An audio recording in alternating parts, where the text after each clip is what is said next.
Neriamangalam bus സ്റ്റാൻഡിൽ മുന്നോട്ടെടുത്ത ബസ്സിനടിയിൽപ്പെട്ട് വയോധികയ്ക്ക് ദാരുണാന്ത്യം.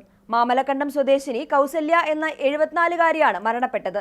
ഭർത്താവിനൊപ്പം ബന്ധുവീട്ടിലേക്ക് പോകുവാൻ സ്റ്റാൻഡിലെത്തിയപ്പോഴായിരുന്നു അപകടം. നേര്യമംഗലം ബസ് സ്റ്റാൻഡിൽ മുന്നോട്ടെടുത്ത ബസ്സിനടിയിൽപ്പെട്ട വയോധികയ്ക്ക് ദാരുണാന്ത്യം സംഭവിച്ചു.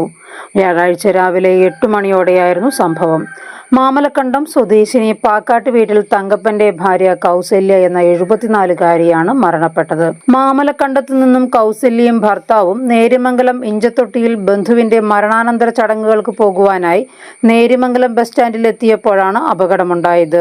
നിർത്തിയിട്ടിരുന്ന ബസ്സിന് മുൻപിലൂടെ ഭർത്താവിനൊപ്പം കൗസല്യയും എതിർഭാഗത്തേക്ക് നടക്കുന്നതിനിടയിൽ പെട്ടെന്ന് ബസ് സ്റ്റാർട്ട് ചെയ്ത് മുന്നോട്ടെടുത്തതാണ് അപകട കാരണം. ഭർത്താവ് ബസ്സിനെ മറികടന്നുവെങ്കിലും കൗസല്യ ബസ്സിന് മുന്നിൽപ്പെട്ടു. ദേഹത്തുകൂടി വാഹനം കയറിയിറങ്ങി ഗുരുതരമായ പരിക്ക് പറ്റിയ കൗസല്യയെ ഉടൻ തന്നെ കോതമംഗലം ധർമ്മഗിരി ഹോസ്പിറ്റലിൽ എത്തിച്ചെങ്കിലും ജീവൻ രക്ഷിക്കാനായില്ല. ഊന്നുകൽ പോലീസ് എത്തി മേൽനടപടികൾ സ്വീകരിച്ചു. ബോഡി പോസ്റ്റ്മോർട്ടം നടത്തി ബന്ധുക്കൾക്ക് വിട്ടു നൽകി. ബസ് സ്റ്റാൻഡിൽ ദിവസവും നിരവധി സ്കൂൾ കുട്ടികളും യാത്രക്കാരുമാണ് വന്നു പോകുന്നത്.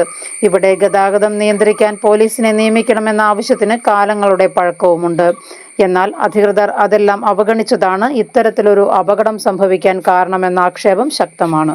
മീഡിയ 60 കോതമംഗലം.